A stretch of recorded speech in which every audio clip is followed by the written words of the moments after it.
Relaxing in a beautiful hotel in Paris with the cutest French boy smiling at you from across the pool is just perfectly splendid in every way. My personal assistant slash best friend Lexi rushed towards me while holding a letter. She read it out loud. "Fancy a date on my yacht tonight? Meet me at 7 on the harbor." The boy across the pool winked at me. That night, I learned that his name was Pierre, and he treated me like a princess. But our splendid date was interrupted by a panicked call from Lexi. "Your dad's secretary called, and he's just sent the jet for us to leave right now." Ugh, he must have been mad because I'd been absent from school for a week now. I so didn't need school. I said my goodbyes to Pierre, who said he wanted to see me again, but I just smiled and left. Oh, hey there. My name is Blair, and I have an almost perfect life. I'm as smart as Einstein himself. There's only one little problem. I'm dyslexic. But it's no big deal because I have Lexi to read everything for me. I used to be number one in literally everything,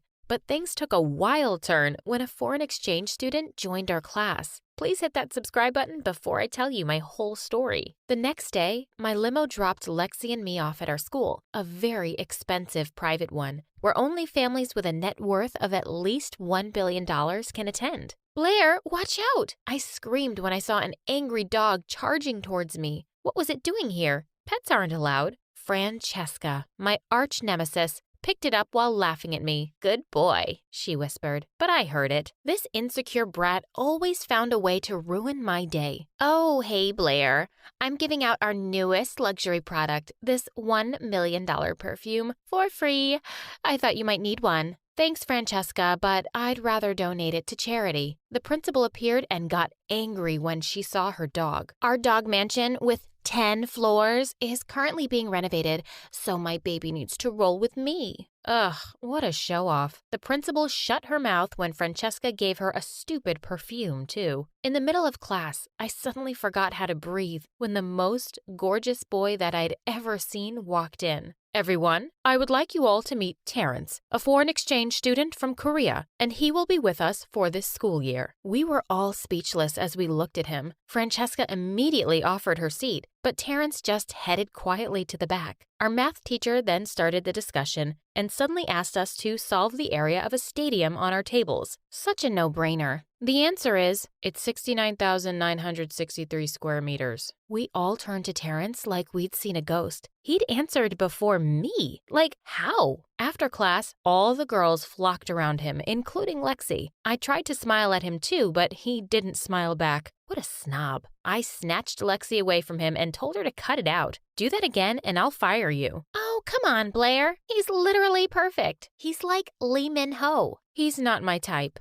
Terrence might have heard that because he turned to me, but so what? He snubbed me, and first impressions last. Every year, our principal holds an auction party, and this year, all the proceeds would be going to poor children in Africa. The last item to be auctioned was a beautiful pearl with a special history. It cost around $50 million. As expected, Francesca and I started the bidding battle. 100 million, 200 million, 500 million. 1 billion. Then the principal asked if anyone wanted to go any higher. Lexi leaned closer to me and tried to stop me, but I couldn't let Francesca win. 2 billion. 10 billion. Silence filled the room when a male voice joined in and said, $100 billion.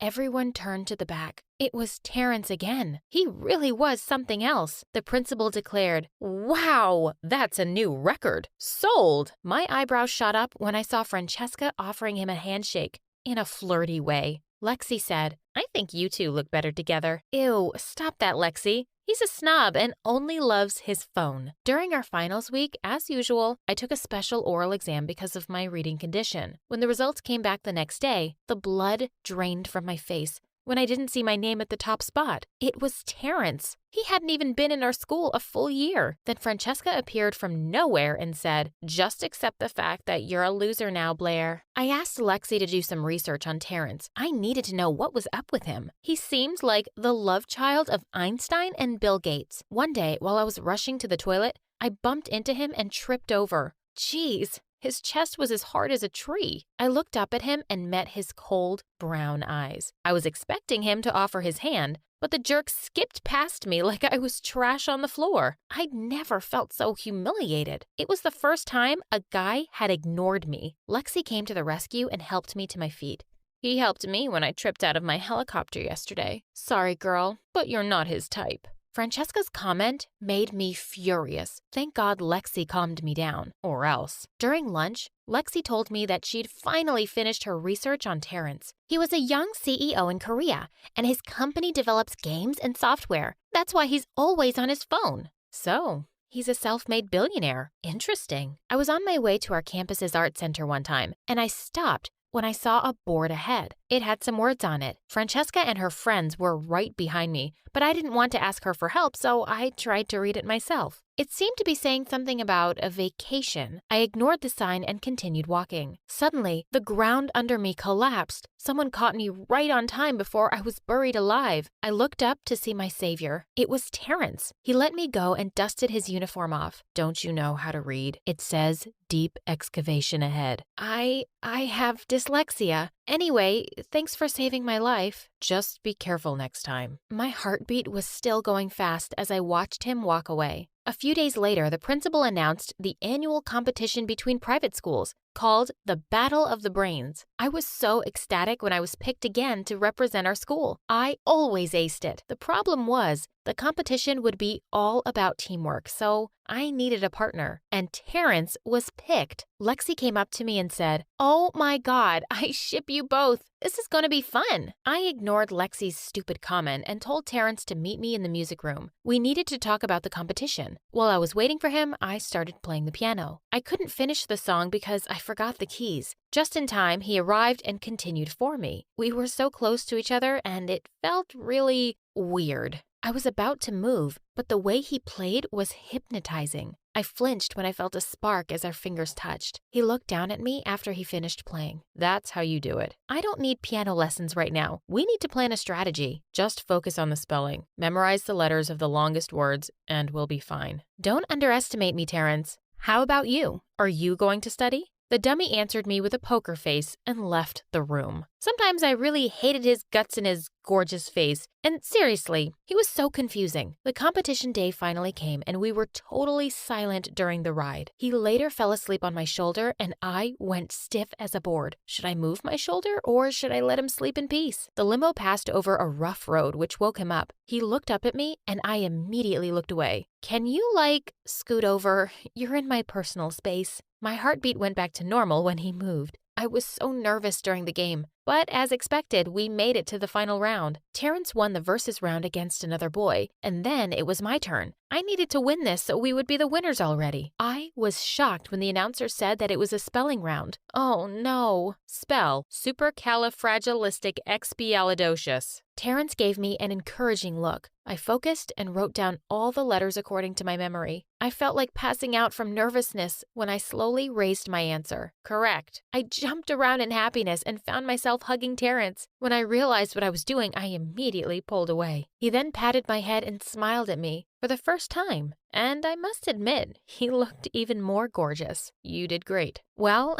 thanks for your advice. Lexi showed up to congratulate us. Oh my gosh, you guys were so good. You two should get married already. Ugh, Lexi and her random fangirling. Terrence smiled at me in the hallway the next day, and it made me feel something in my stomach. What a miracle that he wasn't wearing his headphones and holding his phone in front of his face. Suddenly, the girls started screaming. I went to see what was happening and was shocked to see Pierre in our school uniform. He was showing everyone my pictures that he took on his phone. Oh, finally. There's my girl. Pierre immediately walked up to me and kissed me on the cheek. What are you doing here? I told you. I wanted to see you again. I enrolled in your school just to be with you. I didn't know what to say. Pierre kept following me around and it bothered me. I wanted to turn him down, but I felt bad for breaking a nice guy's heart. Mademoiselle, come. I have a surprise for you. I told Pierre that I still had a class, but he grabbed my arm and was about to pull me outside when someone grabbed my other arm. It was Terrence. Come on,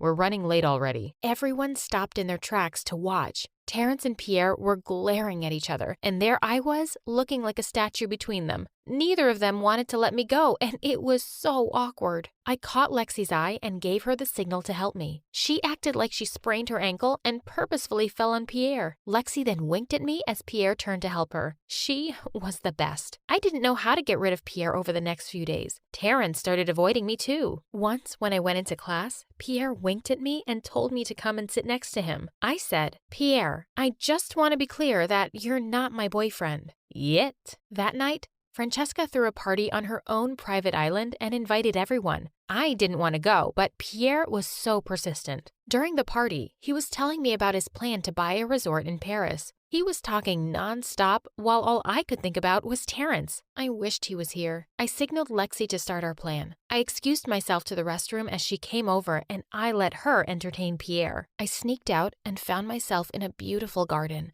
While I was smelling some flowers, I suddenly felt someone's presence beside me. I turned to see Terrence.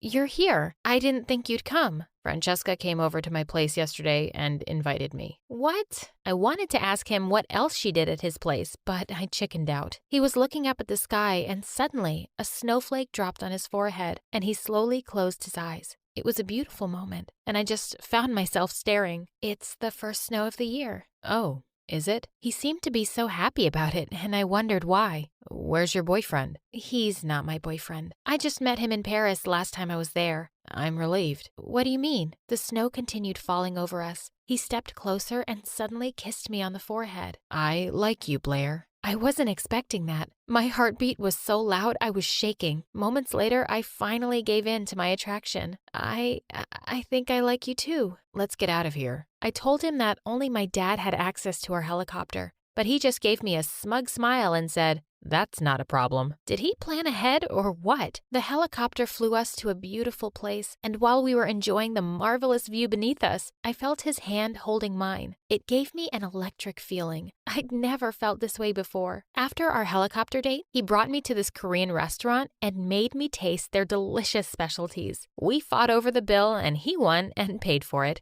I then gave the waiter a tip, a key to a car. "That's very generous of you, but I prefer giving tips like this." He gave the waiter a business card and told him that his secretary would assist him in enrolling in the school of his choice. "Education is more important, Blair." Oh, he was wiser than I thought. It was almost midnight when we strolled in the park. When I complained about my high heels hurting my feet, he gave me a piggyback ride. This man had never failed to surprise me. We were inseparable over the next few weeks, while Lexi always ended up distracting Pierre. One day, Terrence was teaching me Korean when Lexi kept calling me. I was enjoying our session, so I ignored her calls. Later that day, I was on my way to my locker when I saw Francesca's dog again. It started chasing me and I ran into the nearest room. While I was catching my breath, I was surprised to see Pierre in there too. "Bonjour, mademoiselle.